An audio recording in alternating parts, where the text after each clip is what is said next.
জি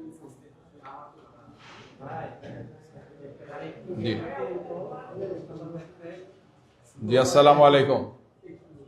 সম্মানিত সাংবাদিক বন্ধুগণ, আমরা আজকে আপনাদের সামনে বাংলাদেশ জামাত ইসলামীর পক্ষ থেকে এই প্রেস ব্রিফিংয়ে উপস্থিত হয়েছি। এখানে আপনারা দেখতে পাচ্ছেন আমার সাথে আছেন ডক্টর মাসুদ, আমাদের মিডিয়া টিমের সদস্য মোশাররফ হোসেন মাসুদ তিনি, এবং আরেকজন আছেন ব্যারিস্টার সাইফুদ্দিন খালেদ। আমরা আপনাদের সামনে আজকে কয়েকটি বিষয় এখানে উপস্থাপন করছি। আপনারা জানেন যে নির্বাচনের আর মাত্র 5 দিন বাকি আছে। কেন্দ্রীয় নেতৃবৃন্দ এবং বিভিন্ন আসনে আমাদের যারা প্রার্থীরা আছেন ব্যাপকভাবে গণসংযোগে ব্যস্ত আছেন। প্রতিটা জেলাতে আসন ভিত্তিক জনসভা হচ্ছে, বিপুল সংখ্যক মানুষের উপস্থিতি আমরা দেখতে পাচ্ছি। জামাত এবং 11 দলের যে জনসভাগুলো এখন জনসমুদ্রে পরিণত হয়েছে। আজকে আমাদের আমিরে জামাত তিনি বরিশাল অঞ্চল সফর করেছেন। বরিশাল বিভাগের প্রায় সবকটি জেলায় তিনি সফর করেছেন, অনেকগুলো আসনে তিনি গিয়েছেন। এর পাশাপাশি তিনি নড়াইল জেলা এবং ফরিদপুর জেলা আজকে সফর করছেন। ফলে তিনি আজকে আশা করছি তিনি ঢাকায় এসে পৌঁছবেন। এছাড়াও আমাদের কেন্দ্রীয় নেতৃবৃন্দ, নায়েবে আমিরবৃন্দ এবং সেক্রেটারি জেনারেলও বিভিন্ন জেলাতে যাচ্ছেন, বিভিন্ন আসনে তারা সফর করছে। আগামীকালকে আমাদের আমিরে জামাতের ঢাকার বাইরে সর্বশেষ জনসভা সিলেট বিভাগে। সিলেট বিভাগের সবগুলো জেলা, সিলেট মহানগর সহ সবগুলো আসনে তিনি সফর করবেন জামাত ইসলামীর পক্ষ থেকে, এবং 11 দলের পক্ষ থেকে জনসভায় তিনি বক্তব্য রাখবেন। অন্যান্য রাজনৈতিক দল যারা আমাদের সাথে আছেন 11টি দল, সেই দলেরও শীর্ষ নেতৃবৃন্দ, কেন্দ্রীয় এবং স্থানীয় নেতৃবৃন্দ, জেলা মহানগর নেতৃবৃন্দ সেসব জনসভাগুলোতে তারা বক্তব্য রাখবে।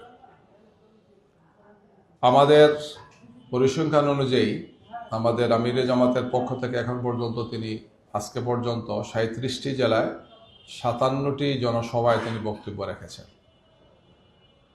সেটি আরো বাড়বে কালকে পর্যন্ত গিয়ে। আপনারা জানেন যে আজকে একটি দুঃখজনক ঘটনা ঘটেছে। ইনকিলাব মঞ্চের একটি শান্তিপূর্ণ সমাবেশ ছিল, মিছিল এবং সমাবেশ ছিল। তাদের একটি দাবি ছিল যে গত 12 ডিসেম্বর শহীদ শরীফ উসমান হাদির শাহাদত এবং এই বিষয়ে যে মামলা হয়েছে সেই মামলাটিকে তারা বলেছেন যে জাতিসংঘের তত্ত্বাবধানে যাতে এই মামলার তদন্ত হয় এবং বিচার কার্যক্রম পরিচালিত হয়। যেহেতু প্রকাশ্য দিবালোকে একজন সংসদ সদস্য পদপ্রার্থীকে হত্যা করা হয়েছে এবং খুবই প্রতিভাবান এবং প্রতিশ্রুতিশীল যুবক তিনি ছিলেন, এবং তার এই হত্যাকাণ্ডে পুরো জাতি হতবাক হয়েছে। রাষ্ট্রীয়ভাবে সমস্ত রাজনৈতিক দলের পক্ষ থেকে আমরা নিন্দা জানিয়েছি, আমরা ক্ষোভ প্রকাশ করেছি, সহানুভূতি জানিয়েছি, এবং বাংলাদেশের ইতিহাসের অন্যতম সর্ববৃহৎ একটি জানাজার মাধ্যমে দেশবাসী তাকে শেষ শ্রদ্ধা জানিয়েছেন, তার জন্য দোয়া করেছেন। এবং এখন পর্যন্ত আজকে 1 মাসের উপরে চলছে, প্রায় 1 মাস হচ্ছে তার সেই গুরুস্থানে, 2 মাস হচ্ছে, 2 মাস হচ্ছে তার সেই কবরে এখনো শত শত মানুষ প্রতিদিন যাচ্ছেন। স্বাভাবিকভাবেই তার এই হত্যাকাণ্ড পুরো জাতিকে হতবাক করেছে এবং বেদনাবিদুর করেছে। এই অবস্থায় তাদের ইনকিলাব মঞ্চের পক্ষ থেকে যে শান্তিপূর্ণ মিছিল সমাবেশ ছিল, তারা দাবির জন্য তারা গিয়েছিলেন, সেখানে পুলিশের ন্যাক্কারজনক হামলা এবং বেধড়ক লাঠিচার্জ করেছে, টিয়ার শেল নিক্ষেপ করেছে, কাঁদানে গ্যাস নিক্ষেপ করেছে এবং তাদের অনেক নেতাকর্মীকে আহত করেছে। বর্তমান যিনি আহ্বায়কের দায়িত্ব পালন করছেন আব্দুল্লাহ আল জাবের সহ অর্ধ শতাধিক নেতাকর্মী আহত হয়েছে। আমরা তাৎক্ষণিকভাবে বাংলাদেশ জামাত ইসলামীর পক্ষ থেকে এবং 11 দলের পক্ষ থেকে আমরা নিন্দা জানিয়েছি। আমরা জামাত ইসলামীর পক্ষ থেকে একটি প্রতিনিধি দল গিয়ে হাসপাতালে তাদের আহত তাদের যারা আছেন তাদেরকে আমরা সহানুভূতি জানিয়েছি। চিকিৎসার জন্য সেখানে সহযোগিতা করতে ডাক্তাররা চেষ্টা করছেন। আমাদের নেতাকর্মীদেরকে আমরা বলেছি যে তাদের পাশে দাঁড়ানোর জন্য সহানুভূতির দৃষ্টিতে। সাংবাদিক বন্ধুরা সেখানে ছিলেন, আমি সাংবাদিক বন্ধুদের সামনে সেখানে এই ঘটনায় নিন্দা জানিয়ে এবং এই ধরনের ঘটনা যাতে আর না ঘটে, যারা এই ঘটনা ঘটিয়েছে তাদেরকে দ্রুত তদন্তের মাধ্যমে তাদেরকে যাতে জবাবদিহির ব্যবস্থা করা হয় এবং আহত যারা হয়েছেন তাদের উন্নত চিকিৎসার জন্য সরকারের পক্ষ থেকে আমরা দাবি জানিয়েছি। ভবিষ্যতে এই ধরনের ঘটনা যাতে আর না ঘটে আমরা সরকারকে অনুরোধ জানাচ্ছি এই ধরনের বিষয় যাতে সরকারের সংশ্লিষ্ট দায়িত্বশীল ব্যক্তি যারা আছেন তারা যাতে তাদের দায়িত্ব পালনে ব্যর্থতার পরিচয় না দেন, সঠিক এবং সুন্দরভাবে যাতে তারা দায়িত্ব পালন করে। আপনারা জানেন যে আরেকটি ঘটনা ঘটেছিল আমাদের আমিরে জামাতের, তার টুইটার অ্যাকাউন্টটা হ্যাক হয়েছিল। পরবর্তীতে আমরা এটা নিয়ে জিডি করেছিলাম এবং বঙ্গভবনে একজন কর্মচারী বা দায়িত্বশীল একজন ব্যক্তির মেইল অ্যাকাউন্ট ব্যবহার করে এই ঘটনাটা ঘটেছিল, আমরা দেখেছিলাম। এইটা নিয়ে আমরা সেখানে আমাদের একটা প্রতিনিধি দল পাঠিয়েছিলাম, আমাদের আইটি টিমে যারা কাজ করছেন, সাইবার টিমে যারা কাজ করছেন। পরবর্তীতে তদন্ত করে একজন ব্যক্তিকে যার সংশ্লিষ্টতা আছে মর্মে সুনির্দিষ্ট প্রমাণ আছে তাকে গ্রেফতার করা হয়েছে। আমরা সুনির্দিষ্ট মামলা করেছি ব্যক্তির নাম উল্লেখ করে, কিন্তু খুবই দুঃখজনক হলো সত্য যে একটি আদালত তাকে জামিন দিয়েছেন। এইটা জামিন অযোগ্য মামলা। এই আদালত কিভাবে দিয়েছেন এটি জনমনে একটা বিরাট বড় প্রশ্ন। এবং আসামি গ্রেফতারের 24 ঘন্টার মধ্যেই কোনো একটা অদৃশ্য কারণে আমাদের মনে হচ্ছে যে জামিনটা দেওয়া হয়েছে। এই জামিন দেওয়ার মাধ্যমে আইনের প্রতি আমাদের শ্রদ্ধা যেটি আছে এটা আমাদের জন্য খুব কষ্ট এবং বেদনার কারণ হচ্ছে যে এইভাবে একজন চিহ্নিত অপরাধীকে তদন্ত চলাকালীন সময় এখনও এই মামলার সিএস বা চার্জশিট হয়নি, অথচ এই আসামিকে জামিন তারা দিয়েছেন। আমরা সাথে সাথে আমাদের আইনজীবীরা উচ্চ আদালতে গিয়েছেন এবং তার জামিন বাতিলের জন্য আমরা সেখানে দরখাস্ত দিয়েছি। আমরা জাতিকে জানাতে চাই যে আমাদের কেন্দ্রীয় নেতৃবৃন্দের, বিশেষ করে আমাদের শীর্ষস্থানীয় নেতৃবৃন্দের, আমিরে জামাত, সেক্রেটারি জেনারেল দুইজনই আপনারা জানেন তাদের আইডি এবং ডিভাইস হ্যাক হয়েছে। আমরা তাদের নিরাপত্তা নিয়ে উদ্বিগ্ন। এই ঘটনা একটির পর একটি ঘটে যাচ্ছে, অথচ সরকারের পক্ষ থেকে আমরা খুব ভালো দায়িত্বশীল আচরণ দেখছি না। পুলিশ এবং যারা দায়িত্ব পেয়েছেন ডিটেকটিভ ব্রাঞ্চের, আমরা তাদের পক্ষ থেকেও মনে করছি না যে তারা সঠিক দায়িত্ব পালন করছেন। আমরা আদালতকে ব্যবহার করে এই ধরনের অপরাধীদেরকে যদি তাৎক্ষণিক জামিন দেওয়া হয় তাইলে অপরাধীরা মাথায় উঠবে এবং আরও ভয়ঙ্কর ঘটনা ঘটাতে পারে। যেহেতু সামনে জাতীয় সংসদ নির্বাচন আছে এবং গুরুত্বপূর্ণ একটি গণভোট আছে, এই নির্বাচনকে সুষ্ঠু, সুন্দর, শান্তিপূর্ণ এবং গ্রহণযোগ্য করার জন্য অবশ্যই আইনশৃঙ্খলা বাহিনী এবং সংশ্লিষ্ট যারা আছেন তাদেরকে দায়িত্বশীল ভূমিকা পালন করতে হবে আমরা মনে করি। এর পাশাপাশি আপনারা জানেন যে সমস্ত দেশে অনেকগুলো আচরণবিধি লঙ্ঘন, সন্ত্রাসের ঘটনা ঘটেছে, হামলা হয়েছে এবং একটার পর একটাগুলো ঘটনা ঘটে যাচ্ছে। আমরা প্রতিটি ঘটনাই সংশ্লিষ্ট জেলা অথবা আসনগুলোতে সেখানে যারা আছেন দায়িত্বে তাদেরকে জানিয়েছি, ইলেকটোরাল কমিটিকে আমরা জানিয়েছি, কিন্তু অনেক ক্ষেত্রেই আমরা কোনো সহযোগিতা বা এই ব্যাপারে তাৎক্ষণিক পদক্ষেপ নিতে আমরা দেখতে পাচ্ছি না। আমরা আপনাদের মাধ্যমে জাতিকে সেটা জানাতে চাই। আপনারা দেখেছেন যে গাজীপুরে একজন ব্যবসায়ী নারীকে কুপিয়ে হত্যা করা হয়েছে এবং এই অভিযোগটা জাতীয়তাবাদী ছাত্রদলের বিরুদ্ধে আছে যে তাকে হত্যা করা হয়েছে। 1 ফেব্রুয়ারি চট্টগ্রামের মিরসরাই 7ম শ্রেণীর এক ছাত্রীকে জাতীয়তাবাদী ছাত্রদলের এক নেতার নেতৃত্বে গণধর্ষণ করা হয়েছে, পত্রপত্রিকায় আসছে। নারীদের উপর নির্যাতনের অনেকগুলো ঘটনা ঘটেছে এবং এখনও সেগুলো আছে। আমরা এই ব্যাপারে সব সময় জানিয়েছি আপনাদেরকে, আমরা নির্বাচন কমিশনকে জানিয়েছি, যেখানে যে ঘটনা ঘটেছে সংশ্লিষ্ট আসনগুলোতে আমরা সংশ্লিষ্ট দায়িত্বশীল ব্যক্তি যারা আছেন তাদেরকে আমরা জানিয়েছি। এছাড়া 1 ফেব্রুয়ারি পাবনায় ব্যবসায়ীর কাছে 10 লক্ষ টাকা চাঁদা অবৈধভাবে দাবি করেছেন বিএনপির নেতাকর্মীরা, সেটাও আপনাদের মাধ্যমে আমরা জেনেছি, মিডিয়াতে সেটা এসছে। এছাড়া আইনশৃঙ্খলা বাহিনীর পক্ষ থেকেও কক্সবাজারে, তারপরে সিলেটে বিভিন্ন জায়গাতে আমরা দেখেছি যে তাদের একপেশে ভূমিকা, এগুলো আমরা পত্রিকায় এসছে এবং আমরা এগুলো তাৎক্ষণিকভাবে সেখানকার ইলেকটোরাল কমিটি যারা আছেন তাদেরকে আমরা সেটা জানিয়েছি। প্রিজাইডিং অফিসারকে হুমকির একটি ঘটনা ঘটেছে, আপনারা হয়তো জানেন যে ফোন করে এই ধরনের ঘটনা ঘটেছে এবং সরকারের একটা বিশেষ গোয়েন্দা সংস্থার পক্ষ থেকে এই কাজটি করা হচ্ছে। এছাড়া বুরহানুদ্দিন উপজেলা যেটা ভোলা 2, সেখানেও জামাত ইসলামীর নেতা এবং কর্মীদের উপর হামলা চালানো হয়েছে এবং পরবর্তীতে যখন আমরা মামলা দায়ের করতে যাই, পুলিশ তা মামলা নিতে অস্বীকার করে। পুলিশের পক্ষ থেকে এই ঘটনা আমরা নিন্দা জানিয়েছি, স্থানীয়ভাবে নিন্দা জানিয়েছি। আমরা মনে করি যে এখানে আইনশৃঙ্খলা বাহিনী তার দায়িত্ব পালন করতে তারা ব্যর্থ হয়েছে। বিশেষ করে সেখানে ইউএনও যিনি আছেন, সহকারী প্রিজাইডিং অফিসার, ওসি, এই দুইজনকেই আমরা মনে করি যে তারা দায়িত্ব পালনে ব্যর্থ হচ্ছেন ভোলা 2 বুরহানুদ্দিনে। সেখানে বিএনপি প্রার্থী যিনি আছেন, তিনি তাদের শীর্ষ নেতার ঘনিষ্ঠ হওয়ার কারণে মনে হচ্ছে যে প্রশাসন সেখানে সঠিক ভূমিকা পালন করছেন না। এছাড়া নির্বাচন কমিশনের দায়িত্ব পালনকারীর সময় একটি বড় দলের পক্ষ থেকে বিভিন্ন ধরনের চাপ দেওয়া হচ্ছে, বিভিন্ন জায়গাতে আমাদের কাছে এই ধরনের তথ্যগুলো আসছে। গিয়ে আচরণবিধি লঙ্ঘনের আরও কিছু ঘটনা ঘটেছে। পাবনায় 3 ফেব্রুয়ারি এই ধরনের ঘটনা ঘটেছে। ঢাকার নবাবগঞ্জ 1 নম্বর আসনে এই ধরনের ঘটনা ঘটেছে। কিশোরগঞ্জে ঘটনা ঘটেছে। একটার পর একটা এই সমস্ত ঘটনা ঘটে যাচ্ছে। বেশ কিছু জায়গা থেকে অস্ত্র সহ সন্ত্রাসীদেরকে গ্রেফতার করা হয়েছে, যেমন রাজধানীর উত্তর বাড্ডায় ধরনের হয়েছে, আজিমপুরে হয়েছে, যাত্রাবাড়িতে হয়েছে। এই সমস্ত লোকের সংশ্লিষ্টতা একটা বিশেষ দলের সাথে দেখা যাচ্ছে গিয়ে।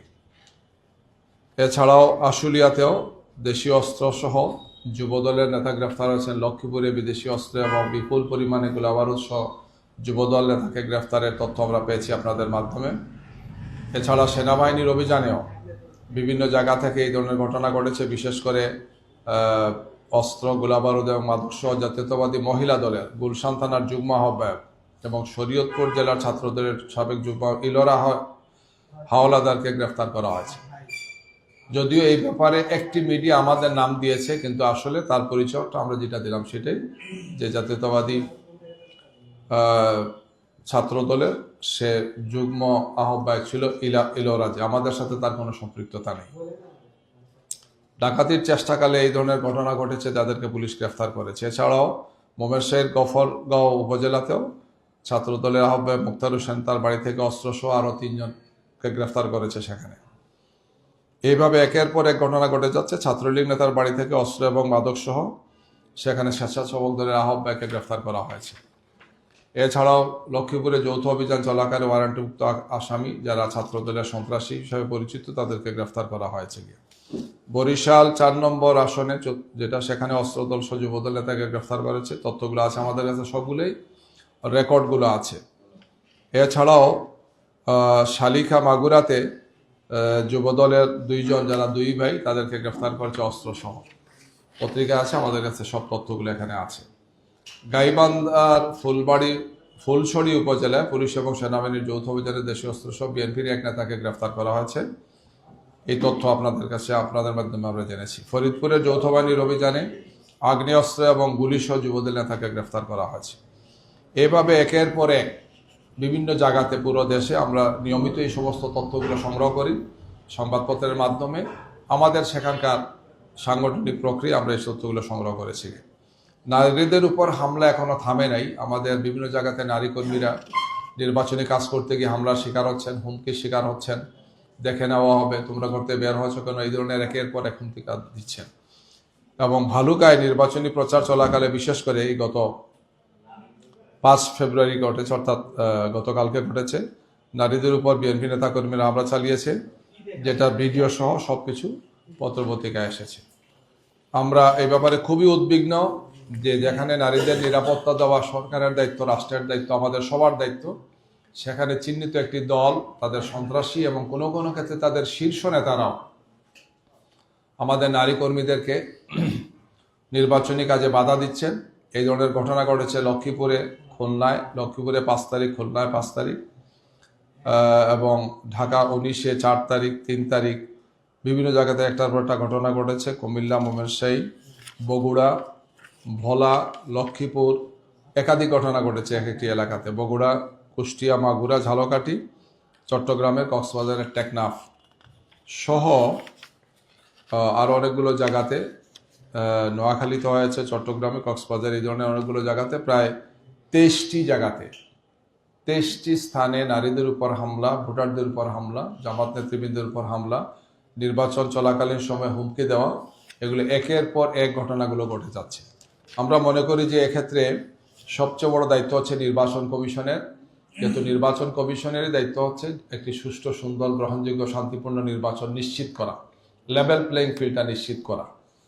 আমরা এই ঘটনাগুলো বারবার বলছি এই কারণেই আমরা দেখতে পাচ্ছি যে নির্বাচন কমিশনের পক্ষ থেকে সংশ্লিষ্ট দায়িত্বশীল ব্যক্তি যারা আছেন, নির্বাচনের দায়িত্ব পালন করছেন, তারা তাৎক্ষণিক কোনো কার্যকর ব্যবস্থা নিচ্ছেন না, বরং বিভিন্ন জায়গাতে যাদেরকে দায়িত্ব দেওয়া হয়েছে তারা একটি বিশেষ রাজনৈতিক দলের ছাত্র সংগঠন করেছেন, তাদের বিরুদ্ধে বিভিন্ন ধরনের অভিযোগ আছে, তারা মোটেই ইম্পার্শিয়াল নন, তারা নিরপেক্ষ নন, বরং তারা পক্ষপাতদুষ্ট আচরণ করছেন এবং বিশেষ একটি দলের এজেন্ডা বাস্তবায়নের জন্য আমাদের নেতাকর্মীদের উপর হামলা করছেন। আমরা মনে করি যে নির্বাচন কমিশনের দায়িত্ব হচ্ছে এটা, যে এই সমস্ত পরিচিত, যারা রাজনৈতিকভাবে পরিচিত, এই সমস্ত অফিসারদেরকে যে পর্যায়ে তারা থাকেন তাদেরকে নির্বাচনী কার্যক্রম থেকে সরানো, অন্যথায় সুষ্ঠু নির্বাচন আমরা আশা করতে পারি না। আমরা নির্বাচন কমিশন সহ সংশ্লিষ্টকে আহ্বান জানাবো যে সুষ্ঠু, সুন্দর, নিরপেক্ষ নির্বাচন করার জন্য যে ধরনের লেভেল প্লেইং ফিল্ড নিশ্চিত করা উচিত তারা যাতে সেটি অবশ্যই করেন, অন্যথায় দেশবাসীর মধ্যে ক্ষোভ এবং হতাশা জন্ম নেবে। এটি সুষ্ঠু নির্বাচনের জন্য এটি অবশ্যই অন্তরায় হবে গিয়ে। আমরা যারা এই সমস্ত জায়গাগুলোতে দায়িত্ব পালন করছে তাদেরকে আহ্বান জানাচ্ছি। আমরা আরেকটি বিষয় লক্ষ্য করছি যে বিভিন্ন জায়গাতে যাদেরকে প্রিজাইডিং এবং পুলিংয়ের দায়িত্ব দেওয়া হচ্ছে, বিশেষ একটি দলের কিছু চিহ্নিত মানুষগুলোকে দায়িত্ব দেওয়া হচ্ছে। আবার কিছু কিছু প্রতিষ্ঠানকে না করা হচ্ছে যে আপনারা এই দায়িত্ব পালন করতে পারবেন। যেমন বিএনসিসি, সব সময় বিএনসিসি নির্বাচনী দায়িত্ব পালন করে আসছে, কিন্তু অজ্ঞাত কারণে এটি বিশেষ দলের পরামর্শে নির্বাচন কমিশন হঠাৎ করে এই অবস্থা থেকে সরে আসছেন গিয়ে। এই ব্যাপারে জনমনে প্রশ্ন যে যারা দীর্ঘদিন থেকে এই দায়িত্বটি পালন করে আসছেন তাদেরকে এই নির্বাচনী কার্যক্রম থেকে কেন বিরত রাখা হচ্ছে। আবার আনসারদেরকে দায়িত্ব দেওয়া হয়েছে এবং আনসারদেরকে যাদেরকে দায়িত্ব দেওয়া হচ্ছে বিশেষ কোনো মহলের এখানে ইঙ্গিত আছে কিনা যে অনলাইনে তাদেরকে নিয়োগ দেওয়া হচ্ছে, অর্থাৎ তিনি ফিজিক্যালি আসা প্রয়োজন নাই, তাকে অনলাইনে বলা হচ্ছে যে আপনি এই জায়গা থেকে নিয়োগ নেন, আপনি এই জায়গাতে দায়িত্ব পালন করেন। এর অর্থ হচ্ছে এটাই যে গত ফেসিবাদের সময় এই বাহিনীতে বিপুল সংখ্যক তাদের দলীয় ক্যাডারদেরকে নিয়োগ দেওয়া হয়েছে। এই সমস্ত লোকগুলোকে এখন নির্বাচনী দায়িত্ব দিয়ে নির্বাচনকে আমাদের কাছে মনে হচ্ছে যে প্রশ্নবোধক করা হবে এবং বিভিন্ন সংকট এবং সমস্যা এরাই তৈরি করবেন। এবং এদেরকে অবশ্যই জাতির জানার অধিকার আছে যে কিসের ভিত্তিতে কিভাবে এদেরকে নিয়োগ দেওয়া হচ্ছে। আমরা আগেও বলেছি নির্বাচন কমিশনকে যে আইন শৃঙ্খলা বাহিনীতে ফেসিবাদের দোসররা আছেন, দলীয় নেতাকর্মীদেরকে সেখানে নিয়োগ দেওয়া হয়েছে। এখন আনসারদেরকেও এই কাজটা করানো হচ্ছে বিশেষ কোনো ইঙ্গিতে। এখানে শীর্ষস্থানীয় আনসারের দায়িত্বে যারা আছেন তাদের ব্যাপারেও আমাদের জনমনে প্রশ্ন আছে যে এদের অনেকেই ফেসিবাদের দোসর ছিলেন, আওয়ামী লীগের তল্পিবাহক ছিলেন এবং তারা চিহ্নিত দোসর হিসাবে পরিচিত এই ধরনের সিনিয়র লেভেলের কিছু অফিসার আছে। আমরা নির্বাচন কমিশনকে আমরা অনুরোধ করেছি, দৃষ্টি আকর্ষণ করেছি, আমরা আবারও আগামী কাল অথবা পরশু নির্বাচন কমিশনে যাব, এই সমস্ত বিষয়গুলো নির্বাচন কমিশনকে আমরা আবার অবহিত করব। আমরা মনে করি যে সুষ্ঠু, সুন্দর নির্বাচনের জন্য সব দিক বিবেচনা করেই দায়িত্ব পালন করতে হবে, লেভেল প্লেইংটা নিশ্চিত করতে হবে এবং এই ধরনের বিতর্কিত কোনো পর্যায়ের কোনো অফিসারকে এই সমস্ত দায়িত্ব দেওয়া যাবে না। আমরা আপনাদেরকে ধন্যবাদ জানাতে চাই, কষ্ট করে আসছেন। আজকের এই ব্রিফিংটা সংক্ষেপে আমাদের ব্যারিস্টার খালেদ তিনি আপনাদের সঙ্গে উপস্থাপন করবেন, যেহেতু আমরা মনে করি যে এই বিষয়টা বাংলাদেশে এই মুহূর্তে অনেক আন্তর্জাতিক সংবাদ সংস্থার কর্তব্যরত সাংবাদিক আছেন এবং বিভিন্ন আন্তর্জাতিক পর্যবেক্ষকরা এসেছেন, কয়েকশো পর্যবেক্ষক এসেছেন। এই জন্য এই বিষয়গুলো তাদের কাছে আমরা অবহিত করতে চাই, যাতে নির্বাচনকে সুষ্ঠু করার জন্য আমাদের পক্ষ থেকে যে সমস্ত পদক্ষেপগুলো আমরা নিচ্ছি জাতিকে জানাচ্ছি সেটা জানার তাদের অধিকার আছে। সবাইকে ধন্যবাদ। জি, barrister Khaled.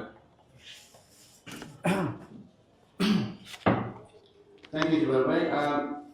This is a situation briefing on behalf of Bangladesh Jamaat Islami from the Central Office. Of course, you heard our Assistant Secretary General's briefing, he highlighted that Amir Jamaat has attended 57 meetings so far and 37 districts he covered.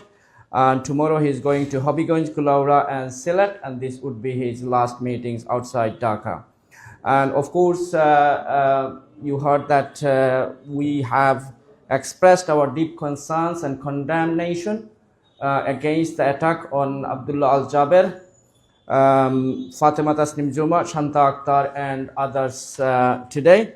And we in strongest terms, we demand the justice and we demand that the culprit should be brought to justice immediately. In terms of cyber security attacks on Amir Jamaat's X account, you have already been made aware that Sarwar Alam, an assistant programmer at Bangabhavan, was arrested. DMP Media Center DV Chief Additional Police Commissioner Shafiqul Alam stated that there is sufficient evidence of his involvement and all seized devices have been sent for forensic examination. Unfortunately, he was granted bail. We have reports of allegations that the BNP leader Abdul Awwal Mintu's man put pressure on the police for his release. Furthermore, Satradol's president Rakibul, he posted a Facebook on social media for his release. And so our questions to the BNP leaders: what are their interest in it? Why are they interfering in the independence of the investigations? What are they trying to hide? Point of note for you that the judge who granted bail, Mr. Aulad Hussain Muhammad Junaid, he granted bail, and it seems that he is a close associate of BNP leader Salahuddin Ahmad. We have a photographs, the judge standing next to Salahuddin Ahmad. So we leave it to your imaginations that the connections and the links between the judge. We don't want to comment on the judicial matter, but we leave it to your imaginations and the imaginations of the nation. Of course, you heard the overall countrywide rape, extortion. I would like to highlight one extension. On the 1st of February, BNP members allegedly demanded 10 lakh BDT as election expenses from a businessman in Ishurdi, Pabna, and looted goods worth 2 lakh. Law enforcement agency, I would like to very quickly highlight that the DGFI officer Anwar Said visited Cox's Bazar and participated in a secret meeting against Jamaat Islamic candidate Hamidur Rahman Azad.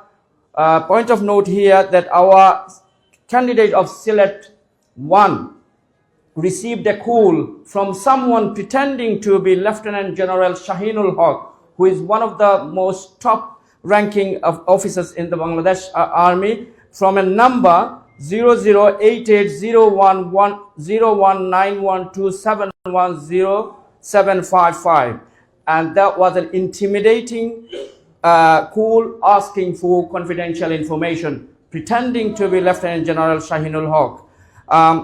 NSI officials are calling and threatening presiding officers in various places. These are quite concerning. Systematic attacks are being carried out on Jamaat-e-Islami in Vola too. Although Jamaat-e-Islami man attempted to file cases against these incidents, police refused to record them. At least one case is filed, but conversely, the BNP opposition has managed to file 3 fabricated cases against the victims. Warrants have been issued in all 3 cases to harass our male and female activists, and they are being harassed. And the owner's name is Monoranjan Bowman, and the OC is Mr. Moniruzzaman. Their actions are quite concerning. We observe this with deep concerns. Of course,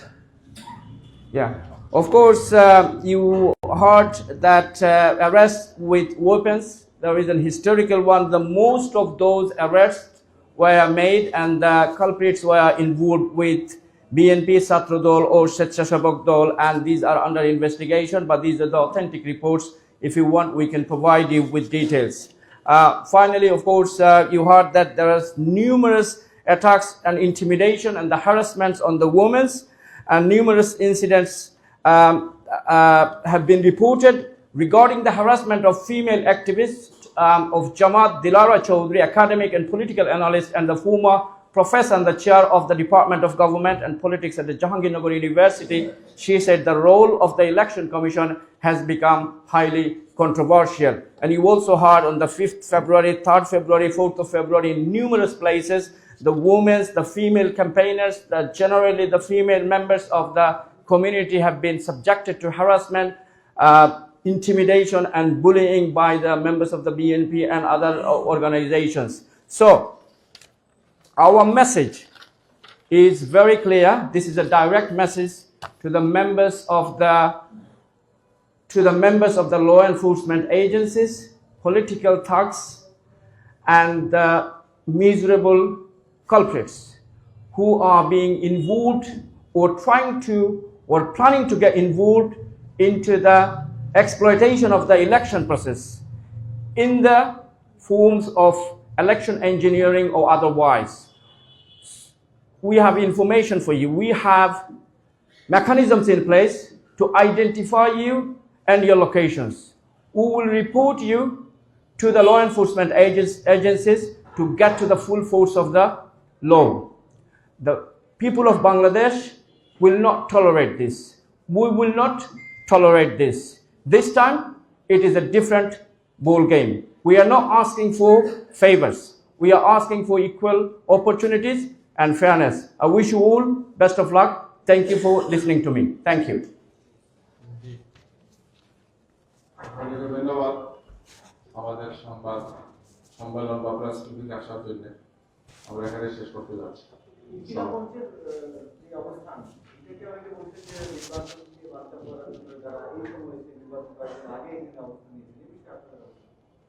বিষয় হচ্ছে যে তাদের দাবিটা কি? শরীফ ওসমান হাদি ছিলেন ইনকিলাব মঞ্চের আহ্বায়ক। তিনি একই সাথে ঢাকা ৮ থেকে জাতীয় সংসদের জন্য ইলেকশনের জন্য তিনি মনোনীত প্রার্থী ছিলেন এবং তাকে হত্যা যেদিন করে জাস্ট আগের দিন নির্বাচনের শিডিউল ঘোষণা করা হয়েছে, অর্থাৎ এই প্রক্রিয়া আরম্ভ হওয়ার পরে তাকে হত্যা করা হয়েছে। আমি বলেছি যে এটি একটি অত্যন্ত স্পর্শকাতর বিষয়। এই অবস্থায় তার দলের পক্ষ থেকে বা তার শুভানুযায়ী যারা আছে তাদের পক্ষ থেকে সরকারের কাছে একটা দাবি তারা দিতে চেয়েছে, শান্তিপূর্ণভাবে সেই কর্মসূচি পালন তারা করছিলেন, আমরা মিডিয়াতে যেটা দেখেছি। এই অবস্থায় কোনো এই ধরনের একটি শান্তিপূর্ণ সমাবেশে হামলা করা কোনো অবস্থায় গ্রহণযোগ্য নয়। একজন ব্যক্তি তাকে হত্যা করা হয়েছে, তার পরিবারের পক্ষ থেকে, তার দলের পক্ষ থেকে তারা শান্তিপূর্ণ সমাবেশ করে সরকারের কাছে দাবি দিচ্ছেন। এই অবস্থায় এই ধরনের আক্রমণ বা হামলা কোন অবস্থায় সুস্থ কোনো বিবেকিকা মেনে নিতে পারে। এটা সরকারের উচিত ছিল বিষয়টা আলোচনা করা, প্রশাসনের যারা আছে তাদের বাড়াবাড়ির কারণে এই ঘটনাটি ঘটেছে আমরা মনে করি, এবং এটা নির্বাচনকে প্রশ্নবিদ্ধ করার একটা অপপ্রয়াস কিনা আমরা মনে করি যে সরকারের এই বিষয়গুলো তদন্ত করে দেখা উচিত। ধন্যবাদ আপনাদের।